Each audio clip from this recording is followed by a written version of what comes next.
हम लोग थे क्वेश्चन नंबर हम लोगों ने क्वेश्चन नंबर 12 कर लिया था। 13 पे थे हम लोग। क्वेश्चन 13 करेंगे अब। पीछे का वीडियोस आप आई बटन में देख सकते हैं, मिल जाएगा, खोज लीजिएगा।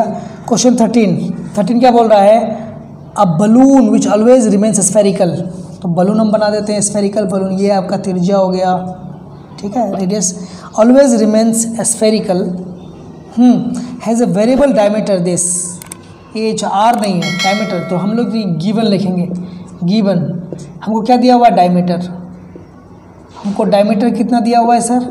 हमको डायमीटर दिया हुआ है कितना? 3/2 2x + 1 दिया हुआ है। तो डायमीटर को हम क्या लिखेंगे? 2r। तो 3/2 2x + 1 लिखेंगे, नहीं लिखेंगे? तो ऐसा r हमको कितना मिलेगा? r हो जाएगा 3/4 2x + 1। ये हमको मिल गया त्रिज्या।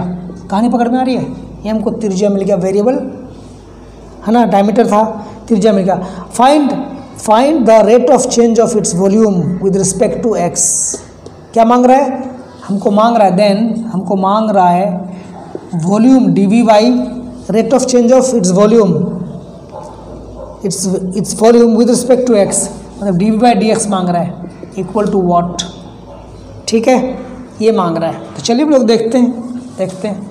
चूँकि वॉल्यूम कितना होता है इसका? वॉल्यूम कितना होगा? 4/3 πr³ 1 मान लेते हैं। लिखेंगे differentiating with respect to x। यहाँ t नहीं बोल रहा, क्वेश्चन ही बोल रहा है x। तो हम क्या करेंगे? dv/dx। ठीक है, लेकिन एक चीज़ हम आपको यहाँ बता दें सर, को डिफरेंशिएट करने से पहले हम r का वैल्यू रख लेते हैं ना। 4/3 है ना, 4/3 पाई। r का वैल्यू कितना है यहाँ? 3/4 2x + 1। इसका कितना? Whole cube. इसको थोड़ा हल कर लेते हैं हम लोग।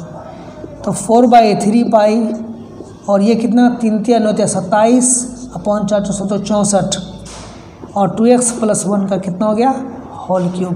पक्का कैंसिल होगा तो 16 × 64 हो जाएगा, यहाँ से कैंसिल होगा। 9 × 27, ये कितना बचेगा?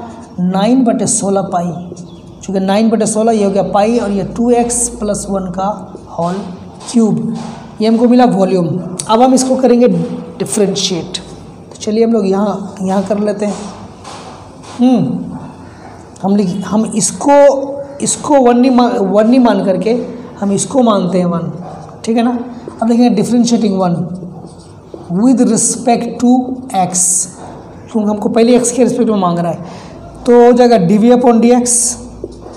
पक्का। तो 9/16 पाई, ये तो कांस्टेंट है। अब होगा dy/dx ऑफ 2x + 1 का होल क्यूब। इसका निकालना है हमको। तो क्या करेंगे? 9/16 पाई और इसका जो डेरिवेटिव होगा सर, पहले लगेगा पावर फार्मूला। 3 साइड में आएगा, 2x + 1 का होल स्क्वायर हो जाएगा। ये हो गया पावर फार्मूला। पावर खत्म तो बचा इसका, तो इसका डेरिवेटिव कितना होगा? तो ये इसका जो हम लोग चेन रूल लगाएंगे, तो डेरिवेटिव इसका 2x, तो 2x का कितना? 2 हो जाएगा, 2 × 1 और प्लस इसका हो जाएगा 0। कहानी पकड़ में आ रही है आपको? ये हो जाएगा 9/16 पाई और अंदर कितना हो जाएगा? 3 दूनी 6 2x + 1 का होल स्क्वायर। तो यहाँ से कुछ कैंसिल होगा, ये हमको 9 है। ठीक है, तो हम लोग देख लेते हैं आगे कितना हो जाएगा। और 3 हो जाएगा, यहाँ हो जाएगा 8। तो 9 × 27/8 पाई 2x + 1 का होल स्क्वायर। और ये क्या चीज़ है? वॉल्यूम है। क्वेश्चन नंबर 14 देखते हैं हम लोग। 14 क्या बोल रहा है? 14 बोल रहा है sir, sand is pouring from a pipe at the rate 12 cm³/s। sand pouring from a pipe। तो मान लीजिए यहाँ कोई पाइप है, यहाँ से क्या हो रहा है? सैंड यहाँ से गिर रहा है। सैंड यहाँ गिरेगा तो गिरने के बाद क्या बनाएगा? वो गिरने के बाद वो कोन टाइप का बनाएगा। एक इस तरह का कोन टाइप का बनाएगा, बालू यहाँ गिरेगा ना तो ये बिल्कुल ऊपर हो जाएगा और यहाँ नीचे बिल्कुल इधर इधर फैल जाएगा, एक कोन बनाएगा। तो बोल ही रहा है ये, क्या बोल रहा है, sand is pouring from pipe at this, हमको गिवन है, और ये हमको यहाँ ये जो हमको दिया हुआ है 12 मीटर क्यूब पर सेकेंड, ये से पता लगता है कि हमको वॉल्यूम दिया हुआ है। तो dV/dt हमको दिया हुआ है, dV/dt कितना दिया हुआ है, 12 सेंटीमीटर क्यूब पर सेकेंड दिया हुआ है। The falling of sand forms a cone, एक कोन बनाता है, ये एक कोन बनाता है। क्या ये सैंड है, ये सैंड है, बालू ऐसे गिर रहा है और ये कोन बना रहा है, ठीक है, कोन बना रहा है, चलिए शंकु बना रहा है। Height of the cone is always, height है इसका, हाइट, ये जो हाइट है ना गिवन है, and also, and height of cone जो है always 1/6 of the radius of base R, इसको मार मानते हैं 1/6 आर। तो यहाँ से हम क्या निकालेंगे, आर बराबर 6h, आर बराबर इसको 1 मान लेंगे। कहने का मतलब है कि 1/6 इसके रेडियस का 1/6 है तो आर बराबर 6h हो जाएगा। कितना हो जाएगा, आर बराबर 6h, ठीक, इस जो दिया हुआ है। How fast the height of the sand of cone increasing when the height is 4, देन हमको निकालने के लिए बोल रहा है कि हाउ फास्ट इज द, हमको बोल रहा है यहाँ how fast is the height of the sand increasing, मतलब dH/dt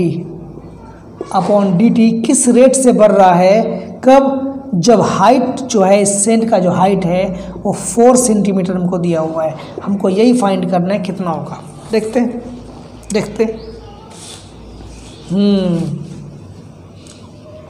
ठीक है। और कुछ दिया हुआ है क्या, और कुछ दिया हुआ नहीं है, चलिए अच्छा है। चूंकि वॉल्यूम ऑफ कोन कितना होता है, volume of cone 1/3 pi r square h होता है। लेकिन रुक जाओ, हमको हाइट ही चाहिए तो पहले इस रेडियस को तो चेंज करना पड़ेगा ना हाइट में, तो कर देते हैं 1/3 पाई r का वैल्यू कितना है, ऐसे 6h का whole square into h, using हमने किसका यूज़ किया, 1 का यूज़ किया, वो गिवन है ना, हमको r का वैल्यू 6h है तो रख दिया हमने। इसको फर्दर सॉल्व करेंगे थोड़ा सा हम लोग, तो 1/3 पाई 36h square into h cube हो जाएगा, यहाँ से कैंसिल करेंगे 12, तो ये हो जाएगा 12 पाई h क्यूब, ठीक, 12 पाई h क्यूब। ये हमको क्या मिल गया, ये हमको मिल गया वॉल्यूम। चलिए हम देखते हैं वॉल्यूम कितना मिल गया हमको, 12 पाई h क्यूब। अब लिखेंगे इसको differentiating with respect to t, हाँ, तो ये हो जाएगा dV/dt equal to 12 pi constant है d/dt ऑफ h क्यूब, तो ये हमको मिल जाएगा 12 पाई 3h स्क्वायर dH/dt। क्यों, चेन रूल लगा रहे हैं हम लोग, ठीक है ना। और dV/dt हमको कितना दिया हुआ है, 12 दिया हुआ है, 12, तो यहाँ से 12 कैंसिल हो जाएगा, ख़त्म हो जाएगा, तो 1 बचा यहाँ, 3 पाई h स्क्वायर dH/dt। हम लोग थोड़ा चलते हैं अब इस तरफ, ठीक है, इसको मिटा देते हैं। ऑन इम्प्लाइज dH/dt हमको यहाँ मिल जाएगा 1/3 पाई h स्क्वायर, यहाँ से नहीं मिलेगा, हमको यही निकालना है dH/dt। और हमको यहाँ जो है h का वैल्यू 4 दिया हुआ है, तो हम क्या करेंगे, implies dH/dt at h equal to 4, कितना हो जाएगा 1/3 पाई 4 का स्क्वायर मीन्स 1/4 पाई, ये हो जाएगा क्या, हाइट है, हाइट बढ़ रहा है ना, तो सेंटीमीटर हो जाएगा पर सेकेंड। ये हमारा हो गया आंसर।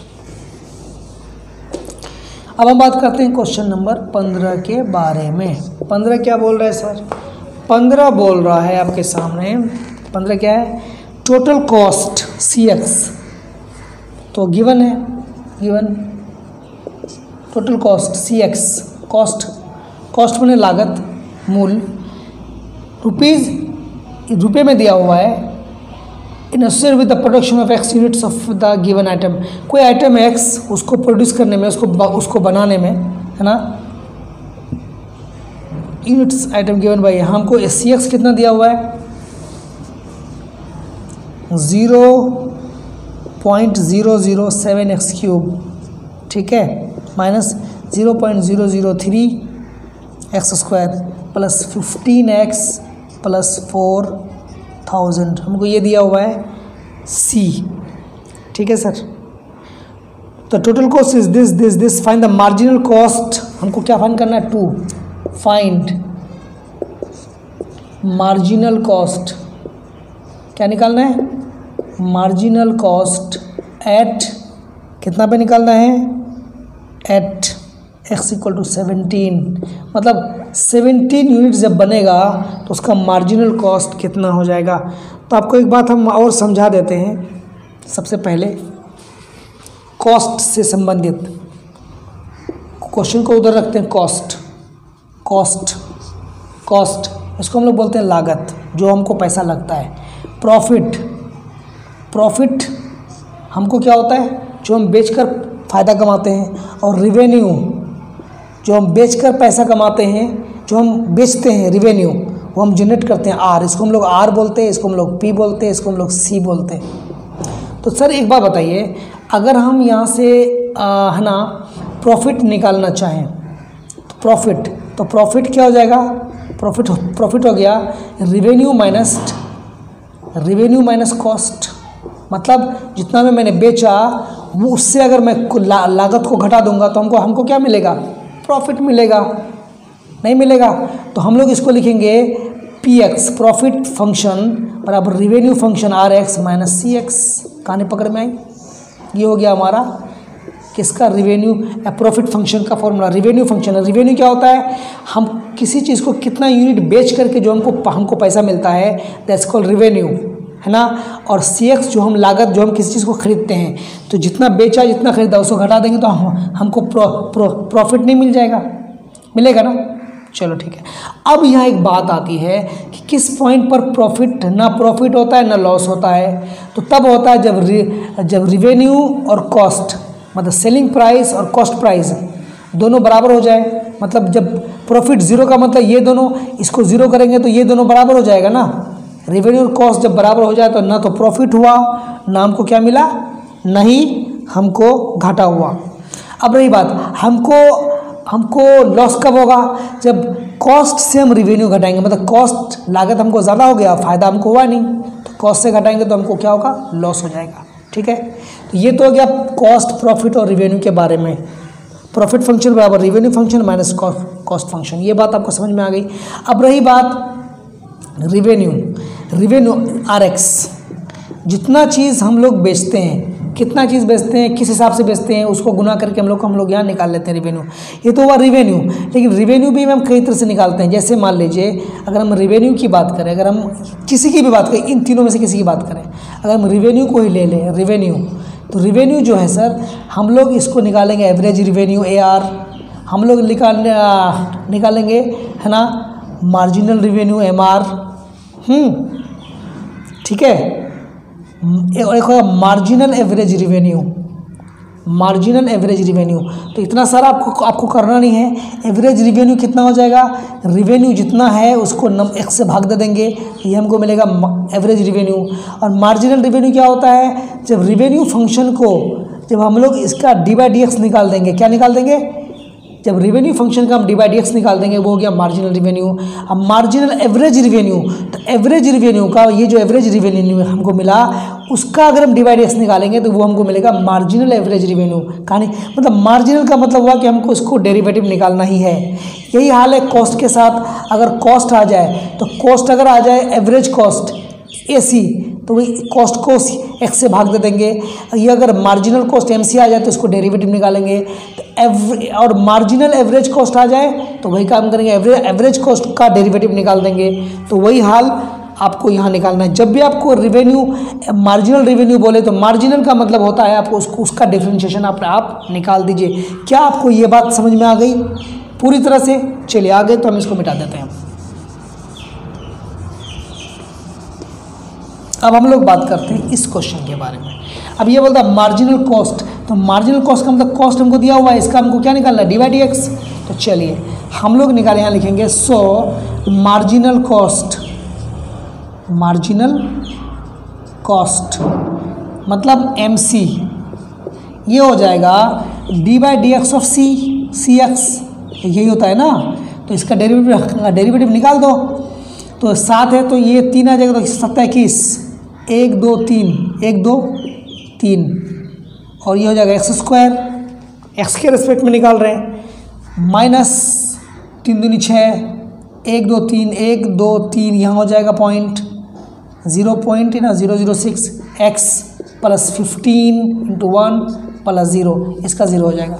इसको सॉल्व करेंगे sir, 0.021 x square minus 0.006 x plus 15, ये हमको मिला मार्जिनल कॉस्ट। अब ये बोल रहा है कितना पे निकालना है, 17 पे, सो लिखेंगे so marginal cost, marginal cost at x बराबर 17। तो इसको हम क्या लिखेंगे, d by D x of C x है ना, एट कितना, एक्स इक्वल टू 17। तो रखो 17 रखो यहाँ, तो 0.021 17 का स्क्वायर यहाँ रखेंगे ना,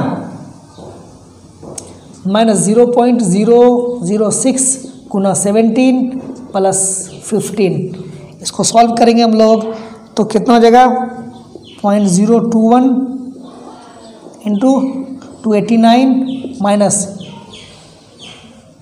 102, मल्टीप्लाई करेंगे 1 2 3 के बाद 0 प्लस 15, इसको सॉल्व करेंगे सर, को हमको कितना मिलेगा, तो इसको हमको मल्टीप्लाई करना पड़ेगा 21 से, तो हम लोग करके 289 को 21 से मल्टीप्लाई करेंगे तो 289 होगा, और 9 8 1 1 5 9 1 1 6069, और ये पॉइंट 1 2 3 के बाद 1 2 3 मतलब यहाँ लग जाएगा 60 पॉइंट यहाँ आ जाएगा, माइनस 0.102 प्लस 15।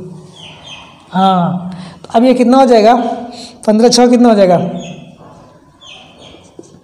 15 6 21.069 माइनस 0.102, इसको हम लोग अगर माइनस करेंगे सर, तो हम लोग माइनस करके देख लेते हैं कितना होता है, 21.069 और 0.102, 9 से कितना 7 और 6 यहाँ बचा कितना 9 पॉइंट कितना 0, तो 20.96 करीब करीब हमको इतना हमको मिल गया।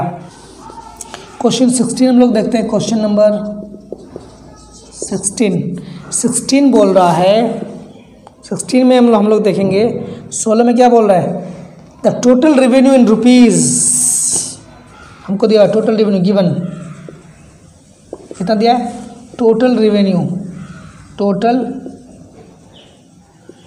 रेवेन्यू आर एक्स, कितना दिया हुआ है हमको, हमको आर एक्स दिया हुआ है 13x square plus 26x, 13x square plus 26x plus 15, हमको रेवेन्यू दिया है, टोटल रेवेन्यू।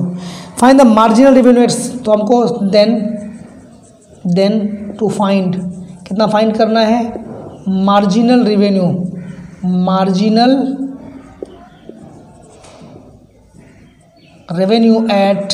एट कितना पे, at x equal to 7, x equal to 7, that is marginal revenue. तो D by D x of R X, हमको जो revenue है, ये जो रेवेन्यू है उसका x बराबर 7 पर हमको निकालना है, ये कितना होगा वाट, हमको यही पता करना है। तो हम लोग लिखेंगे देन नाउ इसको 1 मान लेते हैं, differentiating 1 with respect to x, तो ये जगह d by D x of R x कितना मिलेगा, तो D by D x of 13x² plus 26x plus 15 means 13 बाहर 13 दूना 26x प्लस 26 गुना 1 plus 0 that is 26x plus 26। ये हमको क्या मिल गया, मार्जिनल रिवेन्यू मिल गया। यही तो हमारा मार्जिनल रिवेन्यू हो गया ना, तो यही हमारा हो गया मार्जिनल रिवेन्यू, मार्जिनल रिवेन्यू। ठीक है, अब हम लिखेंगे hence marginal revenue, marginal revenue at x equal to 7 ना, दैट इज अर्थात d by D x of R at x equal to 7। तो रखो 7, यहाँ 7 रख देंगे, 26 इंटू 7 प्लस 26। तो 26 हम लोग बाहर ले सकते हैं, 26 हम लोग बाहर ले लेंगे ना, तो यहाँ बचेगा 7 प्लस 1, तो 26 इंटू 8, तो 8 6 4, 8 दूनी 16 20, 208, 208। ये हमको हो गया मार्जिनल रेवेन्यू। कोई दिक्कत है? चलिए अब हम लोग बात करेंगे क्वेश्चन नंबर 17 के बारे में। पक्का? क्वेश्चन नंबर 17, हालांकि ये ऑब्जेक्टिव है, ऑब्जेक्टिव क्वेश्चन है, फिर भी देख लेते हैं हम लोग। ये बोल रहा है क्या, the rate of change of the area, the rate of change of area of a circle with respect to radius. हाँ सर्कल, तो सर्कल बनाना पड़ेगा ये हमको, तो rate of change of its area, तो D A upon D R दिया हुआ है। तो rate of change of area of a circle with respect to radius R at R बराबर 6, एट आर बराबर 6 इज, हाँ कितना होगा ये पूछ रहे हैं। कोई बात नहीं, तो हम एरिया निकालते हैं, पाई आर स्क्वायर हो तो होता है ना, तो इसका डिफरेंशिएशन कितना हो जाएगा, differentiating with respect to R, तो D A upon D R पक्का, तो पाई हो जाएगा 2r अर्थात 2 पाई आर, एन हमको D A upon D R कितना पे चाहिए, आर बराबर 6 पे, तो 2 पाई इंटू 6 दैट मीन्स 12 पाई। इसका आंसर कौन सा हो जाएगा, पी, इसका आंसर बी हो जाएगा। पक्का? चलिए 18 देखते हैं। क्वेश्चन 18 बोल रहा है total revenue in rupees, total revenue in rupees. तो आर एक्स हमको कितना दिया हुआ है, रेवेन्यू टोटल हमको दिया हुआ है 3x² प्लस 36x प्लस 5 हमको दिया हुआ है टोटल रेवेन्यू। ठीक है, तो मार्जिनल रेवेन्यू तो हमको क्या मांग रहा है, मार्जिनल रेवेन्यू मान रहा है एट x बराबर 15 पर। तो सर मार्जिनल रेवेन्यू कितना होगा, मार्जिनल रेवेन्यू हो जाएगा d by D x of कितना आर, तो D by D x of कितना हो जाएगा, इतना 3x² प्लस 36x प्लस 5, तो ये हो जाएगा 3 दूनी 6x plus 36 plus 0 that mean 6x plus 36 है ना। अब मांग कितना पे रहा है, मांग रहा है मार्जिनल रेवेन्यू एट x बराबर 15 मांग रहा है ना, तो 15 पे हो जाएगा, ये 15 पे कितना हो जाएगा, 6 गुना 15 प्लस 36 होगा नहीं, तो 15 6 के 90 प्लस 36 कितना हो जाएगा, 6 126। तो कौन सा वाला आंसर हो जाएगा 126, इसका आंसर हो जाएगा डी। कहानी पकड़ में आ रही है? तो ये था पूरा का पूरा चैप्टर, बाकी आप पीछे भी देख लीजिएगा, जो भी दिक्कतें होंगी आप हमें कमेंट करके पूछ सकते हैं।